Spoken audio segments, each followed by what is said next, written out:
hosted by Mike, the Big Remember, Cheese. about 7, 8 years ago, we did an interview, and I think you had me on your radio, didn't you? That's right. I think it was around when Axe to Grind came out. Yeah, that's right. Yeah, and did you have Pat Travis on there as well, or something like that? I Yeah, think so. that's right. Well, you have a better memory than I do.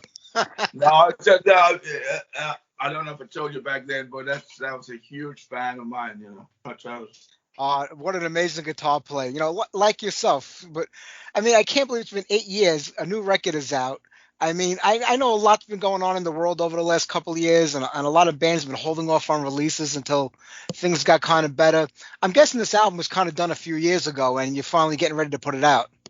Yeah, it was sort of ready-ish, but I think the thing changed a bit. And a few of the songs they have been with us for a long time, but we sort of changed it up a little bit on this album, and then we had to sort of replace some of the other stuff as well. So yeah, there was a few songs that didn't make it that we initially thought they were going to end up on the new album, but yeah, a few things happened. Paul, the other guitar player, he had a nasty accident, and he couldn't walk for 6 months. It's like it was bad. He just basically damaged his knees, and he couldn't. So we put it back a bit, and then yeah, it was just what it was. I mean, I can tell you, we're gonna get a new album out at the end of next year, the latest. you That'll know, be fantastic. Oh, we're looking forward to that one. I mean, but we didn't even get to this one yet, which is really good news. I mean, Fit to Fight, if you go back to the first album, is such a classic, metal record.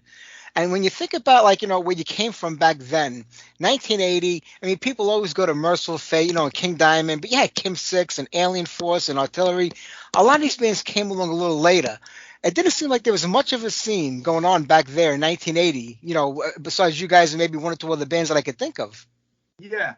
No, I mean, obviously, Denmark, it wasn't really the best place to start a new genre, so to speak. But there was a few things going on, but very, very. I mean, all the festivals there wouldn't want to. They didn't want to touch us. I mean, I think we were quite lucky in Witchcross, so we got to play some of the bigger ones, because we had sort of. I think we had more like that sort of broader appeal, where it was almost like a rock and roll vibe, when we played. Whether it's when you go to Merciful Fate, it was much darker, with the costumes and the crosses and stuff on stage. So I think we were a bit more approachable, and that landed us a few festivals, but that was about it really.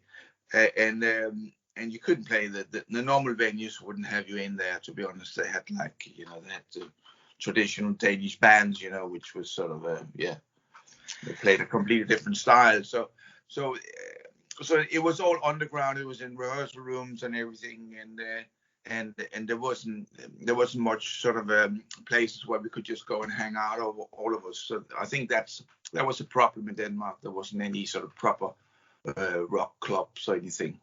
Yeah, and that has to make it difficult as a band. I mean, people forget, this is a long time ago. There was no internet. There was no major published magazines. It was fanzines that people put out. People sending mail back and forth to each other, fan clubs. So it had to be really difficult as a band coming from a small place with not a very big scene to try to move away from that and then try to expand, their audience. Yeah, it was indeed. I mean, in the early days, as you said, people don't realize how much the internet can do for you, and also it can damage you quite a lot at the same time, as you probably know. But the fact was, people read about us in sort of small printed fanzines that was coming out across the globe, really. And then they ordered the demo tape, and we sent it off to Brazil or Mexico or America and so on, and Germany. And then 3 months later, you got a letter back. Oh, this is really great. You let me know when you got something else. So it's a slow process, And when you're a young band, you need things to happen. You go to a stage where you record these songs in the studio, whether it's a demo or an album, but then you need things to sort of pick up a little bit. You need to go out and play gigs, and we didn't really have that. We had a little bit of success, I suppose, around the album, and Roadrunner released it, and then they sort of they helped us put a tour together in Holland and Germany. But then after that, it went a bit quiet, to be honest. Like, so, yeah. Yeah, I know. Like not long after Fifth Fight, I mean, you threw in the towel with the band. You moved on to other things. Now you come back. I mean, I can't believe it's like 10, maybe 11 to 12 years since you decided that, you're going to put the band back together and give it another shot. I mean, there was a lot of interest happening around 2010. Metal was coming back again. People were getting interested in the older bands that were out there. Festivals were forming, and they wanted to put all these bands on the bill. I mean, is that what kind of got you going into putting Witchcross back together again? Yeah, it was quite weird, because I thought about doing the Witchcross thing, just for me, not as a band, but just maybe put some music out on the back of that. And I don't know if you remember, there was something called MySpace back then. I set up a MySpace page, and people started writing and said, "Oh yeah," and I could see there was a bit of interest. But then we did this massive interview for a French magazine called Snake Pit. Yeah. And he sort of suggested that we play at Keep It True, and that, so to speak, that was the start of the band, of the new band. And we sort of didn't know what to expect, to be honest. But after we played there, we said, yeah, let's do this again. And then 3 months later, we were on stage again at another festival, and it just basically took off. We had written a new song which we played at the first reunion gig, which ended up being our first single out on the previous album. And just the fact that people were already singing along to it on the first gig, sort of, we thought, yeah, we could do this, this will be great. And yeah, so I mean, again, around 2012, 2013, we played a lot of places we never played before and met a lot of people, but the band was quite rough, so to speak, if that makes sense. Yeah. We were sort of hanging on to yesterday and not really sort of daring to do too much different stuff, which we have since. We sort of worked a little bit on our material, and I think we also got a new drummer in the band, which was one of the reasons why it took a bit longer to get this album together, because we wanted to make sure he was right for the band. So rather than go and do a recording with someone and then they leave the band, but he's here for the long haul. So yeah, so that was what happened basically. We sort of it came together in a funny way. Everything came together with the reissue of Fit for Fight through the American label Hell's Headbangers. Yeah. And they also did all the old stuff. They took everything up. So that was a massive release, and it also helped the band sort of to get a little bit of financial. We didn't make lots of money, but we could sell it at gigs. Yeah. So it meant we could go and play Keep It True. We were down, I don't know, £1,000 something, like nearly $2,000 or whatever it is in American dollar. But yeah, and so we were a bit worried, we're going to lose some money on this, but then we sold the merch and it was all good, so. Yeah, that's always a great thing. A lot of guys when they get back and they say, you know what, I want to go back and revisit my old band or my old project. I'm gonna start it up again. It's either for two reasons. They either felt like they had unfinished business from the first time around that they wanted to complete, or they just wanted to do something completely different, a fresh start. See how how the band works out now 20 years later. How did you approach it? Was it stuff that you wanted to finish that you couldn't from when you left the band, or did you just say this is going to be like all new and we're in a whole new era right now? Music is different. 30 years later, what I'm interested in is different than when I was a kid. How did you approach, starting the band again? Well, my initial approach was I used to tour a lot around the world with just as a touring musician and playing music I didn't particularly like. I played with the Basie Rollers for once, and it made me, I was able to go on tour, but And then I left that band around 2010, 2011, and then I thought, yeah, I want to play some rock again, you know. And I thought, so I had an idea of doing heavy metal and then maybe sort of linking it into Witchcross. So I started writing some songs and blah blah blah. So it was just I just wanted to make music that I love to play and write, you know.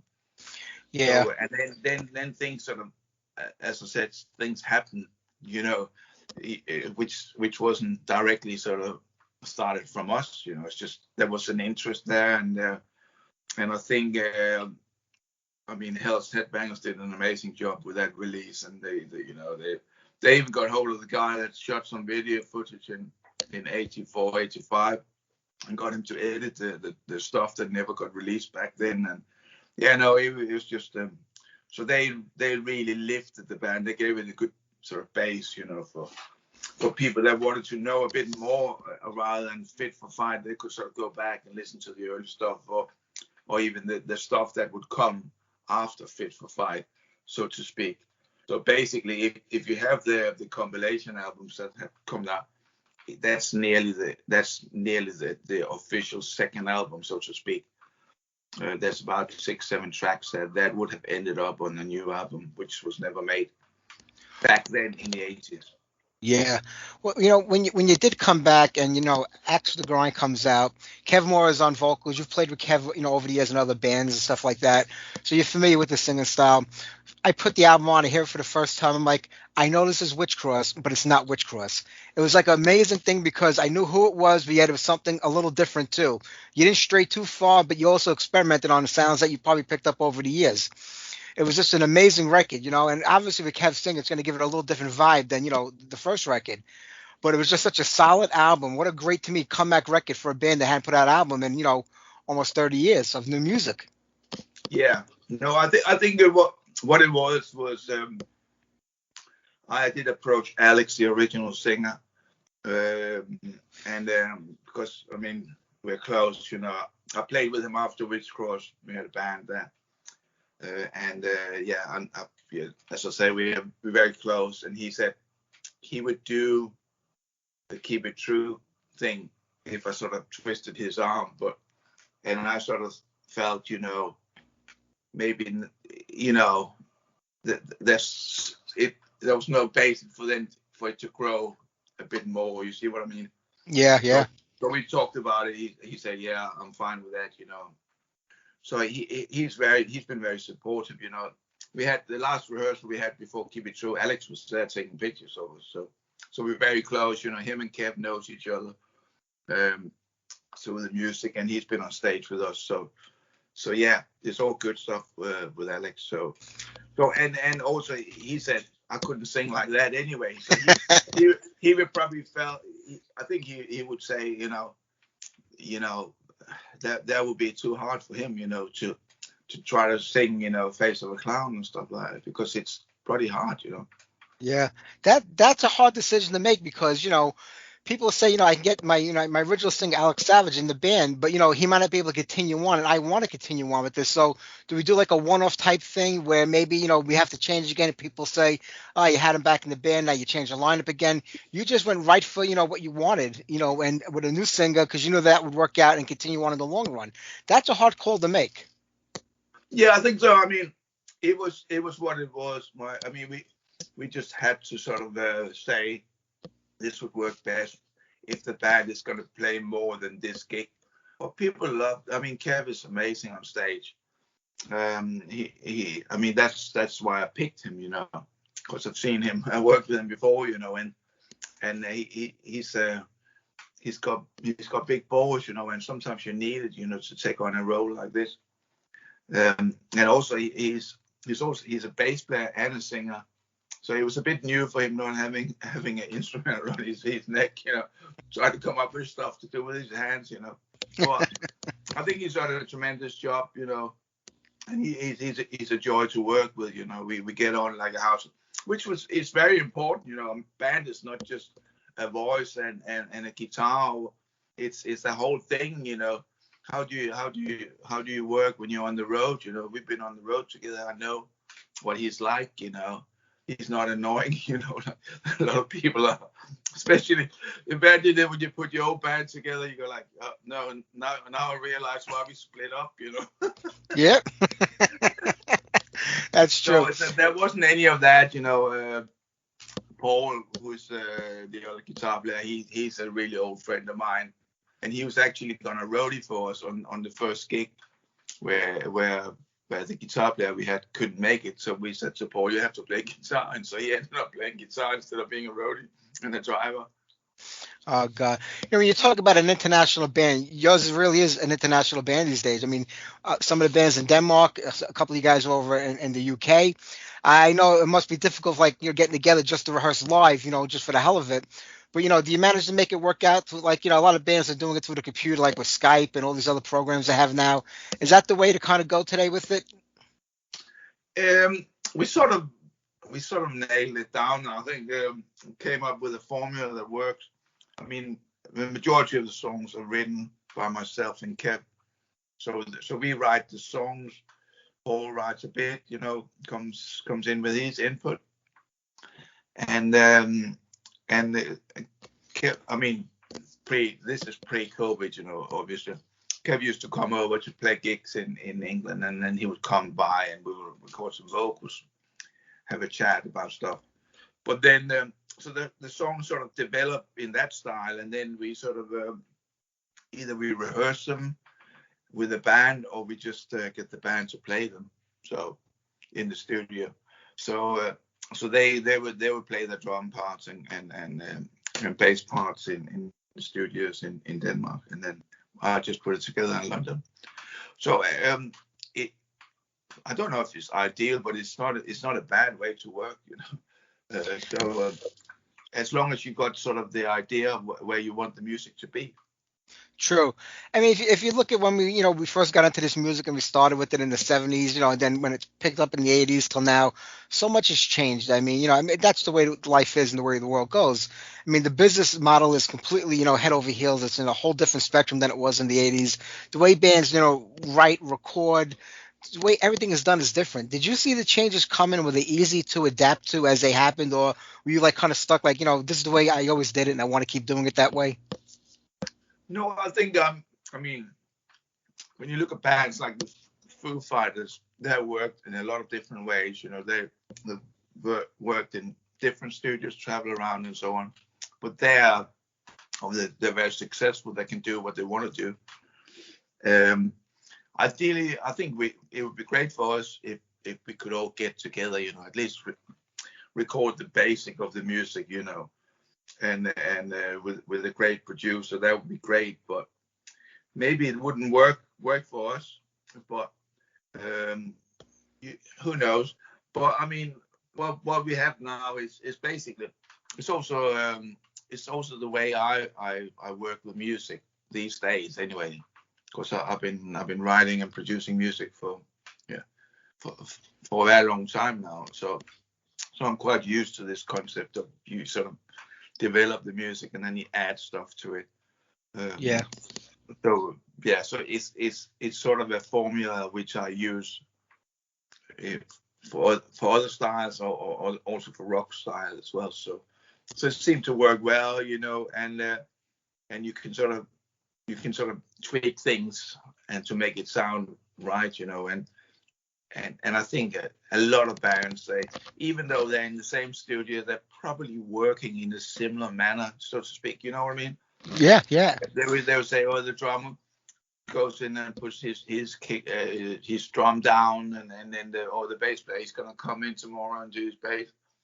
So depending on, if you're a band that play live and work really well and tight together, if you've been on tour, maybe you can go in the studio and play everything together. But for a band like us, where we play maybe 10 shows a year, it would probably cost us a lot of money to try to play together in the studio, because people go, oh no, what's going on here, and that sort of thing. So it's a good formula. We actually, since the album, we have recorded some more songs, One is coming out on a compilation, which we got asked to do. So we had a sort of leftover song that didn't fit in on the Angel of Death album, which is more traditional heavy metal. It's a bit fun, you know, it's got a bit of a Saxon vibe to it, you know, and we produced it that way, you know. Again, me doing the pre-production here, sending it out to people. They recorded their parts, send it back to me. Kev in the studio with his son in the north of England, and the Danish boys in the studio in Copenhagen. So, and that came out really well, actually. I wouldn't say it was slightly better working that way than the album, because the album there was a lot of back and forth. So maybe for the next album, at least we'll do something like that. You would never know. You guys weren't in the room rehearsing and putting the sound together when you listen to it. I mean, Angel of Death, I mean, it's such a progression from the last record. Like I said, I know a lot of years went between them, but these songs were being worked on long before the album came out. I mean, it's such a hard and heavy record, such a dark album in some spots, yet traditional Witch Cross in the other. You really expanded, I think, musically on this record. Yeah, I think so. I mean, what it was with Witch Cross in the early days, that was sort of a natural thing, so to speak. We grew up with the music that we listened to, and then we tried to sort of play it.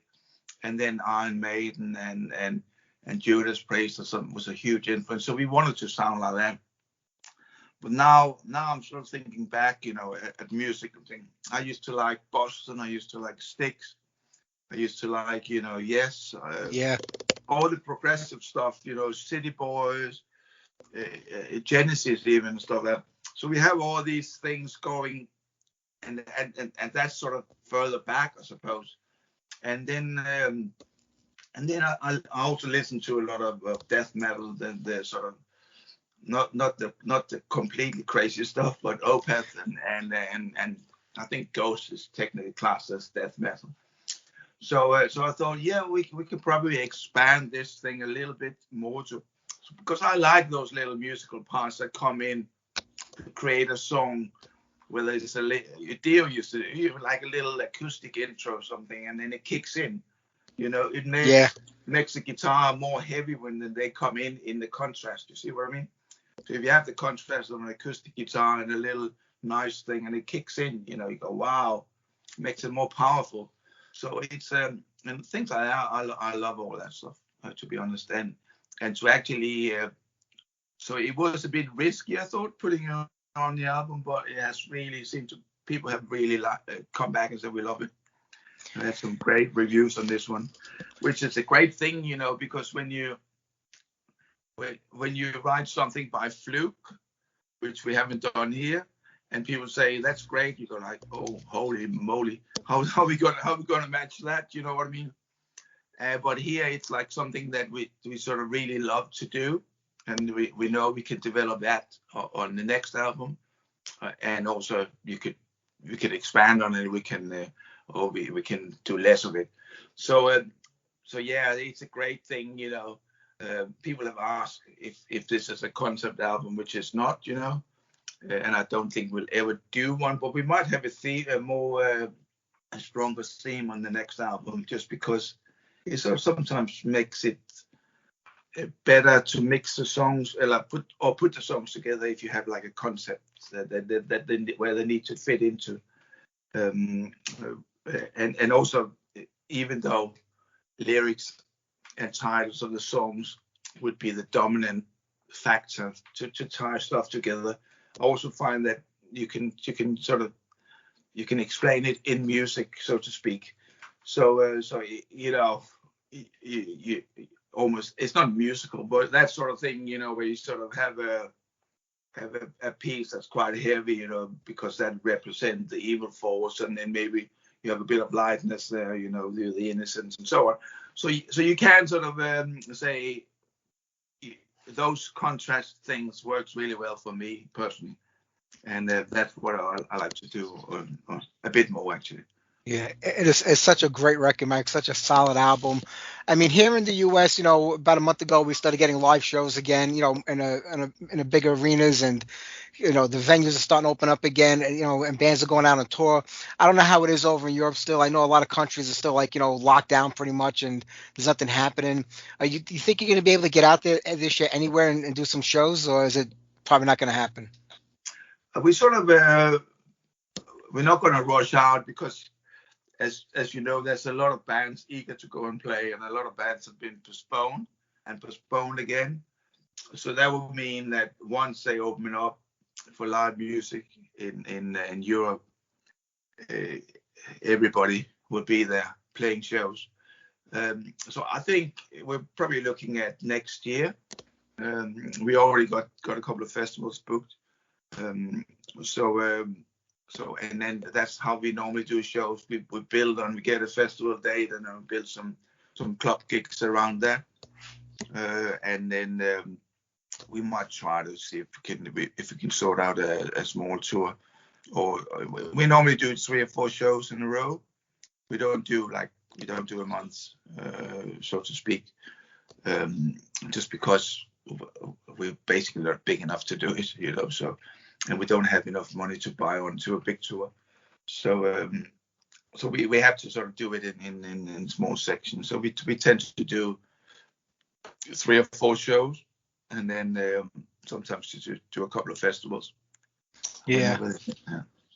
Hopefully next year, you guys can get out there and promote this record live, because as great as the studio record is, and I love hearing that music, there's nothing like seeing the band up on stage performing those songs in front of you.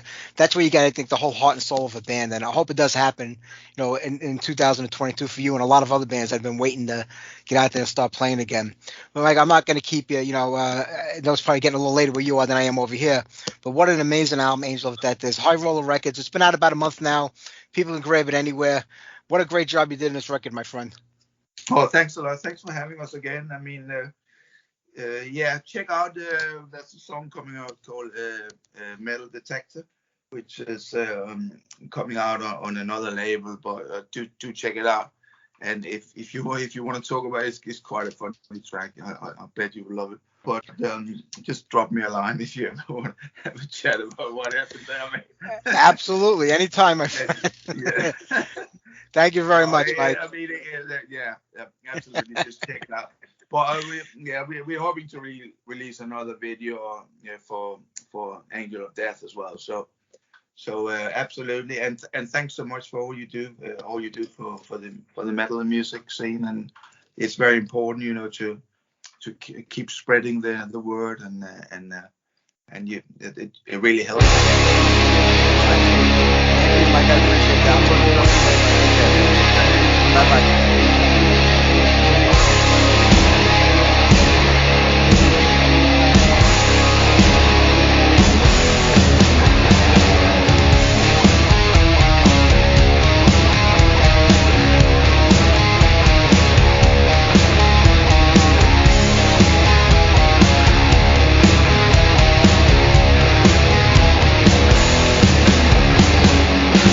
Balk leaves the words of memories in its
can't